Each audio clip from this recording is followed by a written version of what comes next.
Good morning. I'm Aidan Davis, and I'm a ninth grader at POV JFK in Plainview. I have a question for everyone on this panel. What action will you take in the future to continue to address the growing mental health crisis in our school system? With depression and anxiety rising, as stress and teenage suicide rates are at an all-time high, is it time for a drastic change, or are we on the right path? The bill that passed in March allows for opportunities for kids to seek out help. Can you work with the Department of Education to integrate this into our curriculum, as well as promoting it and making sure that kids know about what they can do to help themselves? I'll just take the first part of your question, Aidan, only because I have a special fondness for you since you interned to me. Everyone there, you should understand, this is a future leader of this country. He's so outstanding that my colleague Josh Lapp standing in front of me tried to poach him from me. That's how exuberant our young 25-year-olds. But, yeah, Aidan, you're 100% correct. I mean, mental health is something that is, it's piqued our concerns because of how we see children and students feeling a lack of self-esteem in school. So we've gotten involved in a lot of the clubs with the school and making sure that they're fortified and they're able to get involved, like Aspire and Gay Alliance. I've introduced legislation several times for the LGBT community. Because again, we need to be able to reach out to all different aspects of student life and make everyone feel that they're welcome in their school district. And I know in these particular school districts, Syosset, Jericho, Plainview, Old Bethpage, they're doing that. So I know it's a concern, Aidan. We are considering always everything we can. As I said, I reach out to the community. I know my colleague Josh and the other legislators, we go to the school districts, we have events, we try to elicit the communication with the various clubs that school districts have, and we're always listening and trying to do what we can. So I'll turn it over to me and my other colleagues who want to further answer Aidan's question. So on the county level, we have an Office for Mental Health, and I also want to commend the legislature for recently passing, and I signed into law, a mental health first aid bill, which makes it incumbent upon us to train our employees who interact with the public on how to help people. When you get trained for physical first aid, this is so how you can help people during a triage when there's a mental health situation. So the cops are already doing that, but now we're working with our Department of Social Service personnel, etc. The other way we can address this is through our youth services. We have Angel Cepeda, who serves on the board, and when I got into office last year, these programs had been cut. They've been cut 20%, 25% have been locked off. I thought it was very important that these programs for young people, homework help, gang prevention, whatever it is, after school programs, drugs, all that sort of thing, drug prevention, be put back in place. And so we were able to put the funding back in without raising taxes. So that we, making sure that every kid gets a shot at the services that were already there. I know there's more to do. It's going to take a lot of work with our school psychologists, but that's the few things that we can do on the county level, and we're on it. Thank you. Yes. So on a state level, I know that we need more mental health professionals in our schools throughout the state, and in order to do this, we need to get more money in our school aid budget. All right, and I will do everything I can in the next 8 weeks during the budget negotiations to try and address this.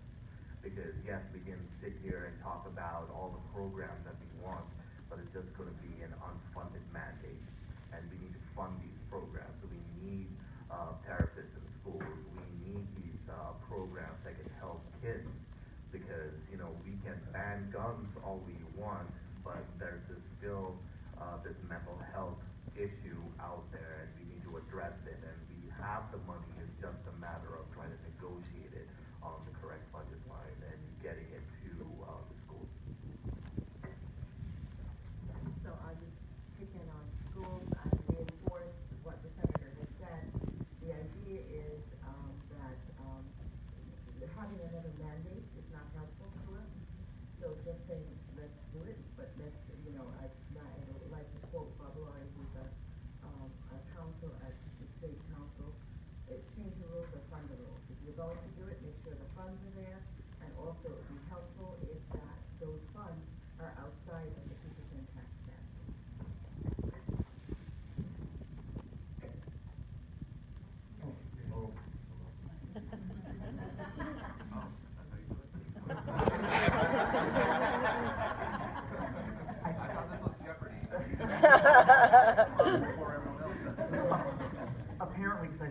nobody told me about the button, so, but, I figured, I figured it out, no. It's a great question, I so appreciate it. One of the most important things we need to continue doing are establishing our relationships with other agencies, departments, offices, so on and so forth. So we're already on the way of actually addressing those issues. The New York State Office of Mental Health has actually partnered with NIAS to do trainings for doing suicide risk assessments, making sure that accessibility is out there is one big piece.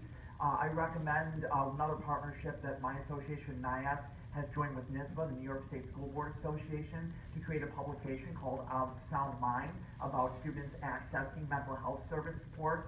I recommend you go to www.nisba.org or nias.org, and that publication is right there as well. One of the most important things we can do to address this, because anxiety and depression, as you talked about, are often silent, and making sure that students have the ability to access needed support is absolutely indispensable. So it's a good question, and appreciate that. That is our continuing commitment.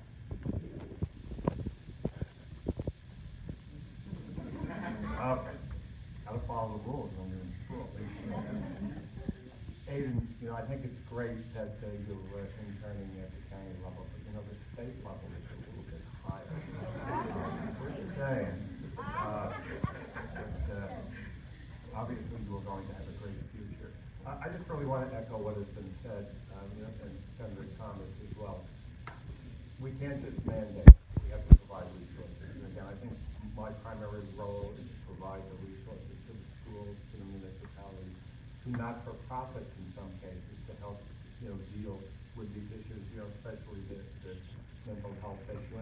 And part of what we have to recognize also is that sometimes the issues are parents are working more than one job, two parents working, and it means that maybe we need to put more funding into after-school programs, working with one not-for-profit, and particularly dealing with the gang issue, and literally trying to stop a brother from joining the same gang, that his brother is in. So, there's a lot that needs to be done, but I think the state has to provide the resources at the local level that can be implemented.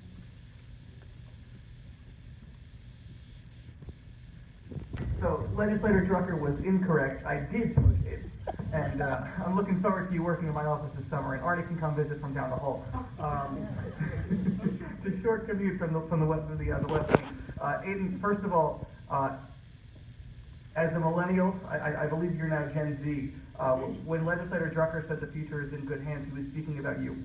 To be so articulate and eloquent and poised at your age, you blew me away, and I got elected to public office 3 years older than you were. So I look forward to you taking my seat in a few years, and I look forward to all you're going to be doing. But I want to talk about 3 points I want to make. First and foremost, the proudest moment I've had in my first year of being legislator is I passed a bill with the help of the county executive. It's called NassauStopBullying.org. And I encourage everyone to write that down and share it with your kids. www.NassauStopBullying.org. And with the steadfast support of the county executive, with the support of my colleague, Legislator Drucker, and with the support of the police commissioner, what this does is it establishes a website that lists all the DASA coordinators in schools. It lists police department resources. It lists 24/7 resources at the national, local, and state level. And most importantly, there's a $10,000 public service announcement being done by the Long Island Coalition Against Bullying. That bill came to fruition because a 12-year-old reached out to me on social media and said there was bullying in her school and asked me what I was going to do about it. So number one, that bill is important, and I ask you to go back to your friends and tell them that this website is available. The second thing I want to say, because I have 30 seconds and the commissioner has a shot collar on me if I go over time, is that I want to talk about something that's so simple but so profound, which is that legislators don't listen to kids. We pay you lip service all the time, but when was the last time, not at a forum like this, that you were able to get the ear of a legislator? And Arnie Drucker is an example because he's an exceptional guy, but legislators don't listen to kids. So I formed a student advisory committee, and I challenge every one of my colleagues in government to listen to kids. What they have to say is profound, and what they have to say is exceptional, and I hope to work with you on that student advisory council.